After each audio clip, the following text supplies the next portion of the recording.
Hello friends, तो आपका स्वागत है आज की हमारी फोर्थ क्लास में। तो आज हम बात करेंगे क्वेश्चन नंबर 14 की। तो आप वीडियो में बने रहिए, बड़ी ही आसानी से आपको क्वेश्चन समझ में आएंगे। वीडियो को पूरा देखें।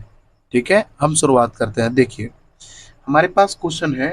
क्वेश्चन हमसे क्या कह रहा है कि यदि एक दुकानदार खिलौने पर 20% की छूट देना चाहता है तो वह उसे 300 रुपये में बेचना पड़ा। यदि वह उसे 405 रुपये में बेचता तो इसके लाभ प्रतिशत कितना होगा। तो देखिए साथियों, सबसे पहले हमें क्वेश्चन को समझना है। क्वेश्चन कहना क्या चाहता है। वो कह रहा है कि जब मैं 20% का डिस्काउंट दे रहा हूं यानी छूट दे रहा हूं तो मुझे ये सामान 300 रुपये में बेचना पड़ रहा है। तो अब पहले हम इसको सॉल्व करते हैं। तो समझिए कैसे करेंगे।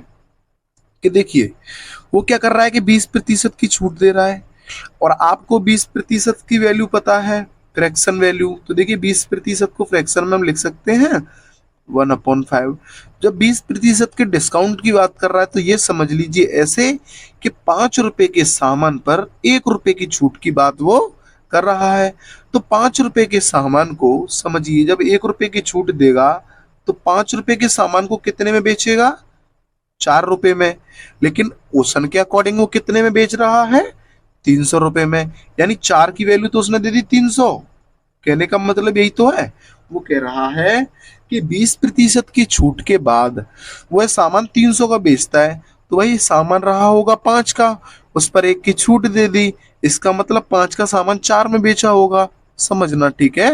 और क्वेश्चन के अकॉर्डिंग कह रहा है कि वो 300 में बेच दिया। तो देखिए, 20% की छूट के बाद सामान इतने का बेच दिया। तो देखिए, यहाँ पर भी छूट दे दी 1 की और 300 में बेच दिया। यानी 4 की वैल्यू हमें 300 पता चल गई।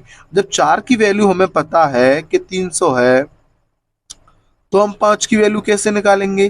देखिए, 300 यहाँ लिखेंगे, 5 का गुणा कर देंगे और 4 का भाग दे देंगे। 4 से हम इसको काट देंगे 75 बार, ये कट रहा है 75 बार। और 75 का मल्टीप्लाई कर देंगे 5 में। तो देखिए, 5 की वैल्यू आ जाएगी। तो 75 का मल्टीप्लाई करेंगे तो 25 की 5 कैरी गया 2 और 3 7, ये हमारा आ जाएगी 5 की वैल्यू। इसका मतलब क्या हुआ ये समझिए, अगर वो डिस्काउंट नहीं देता तो वो सामान 375 का होता। समझ में आया आपके? पहले वो सामान था कितने का डिस्काउंट देने के बाद 300 का। अब उसे डिस्काउंट अगर नहीं देना है तो इतने का रहता। समझ में आ रहा है? यानी डिस्काउंट शायद तो इतना था 4 वैल्यू, डिस्काउंट नहीं देता तो 5 रहता। इसका मतलब ये क्या है, ये उसकी वास्तविक कीमत है। और वास्तविक कीमत की वैल्यू कितनी आ गई? 375।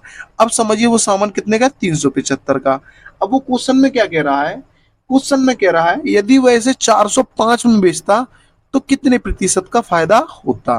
तो आप बताइए, जब आप 375 के सामान को 405 में बेचेंगे तो आपको कितना फायदा होगा। तो पहले देखिए, 375 के सामान को अगर 405 में बेचा जाए तो आप देखिए कितने का प्रॉफिट हुआ। यहाँ 25 ये हो गए और 5 ये हो गए ऊपर के, कितने हुए? 30। यानी फायदा हुआ कितने का?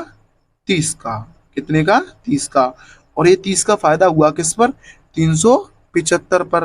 तो 375 लिख लिया हमने नीचे। और इसको परसेंटेज में कन्वर्ट करने के लिए हमने क्या किया? 100 का मल्टीप्लाई कर दिया। अब देखिए, इसको हम किससे काट सकते हैं? 25 से इसको काट सकते हैं। 25 से ये जाएगा तुम्हारा 4 12 12 और 3 15। कितनी बार जाएगा? 15 बार। 25 से ये जाएगा 4 बार। 15 से ये जाएगा 2 बार। और 2 का जब हम 4 में गुणा करेंगे तो कितना आएगा? 8%।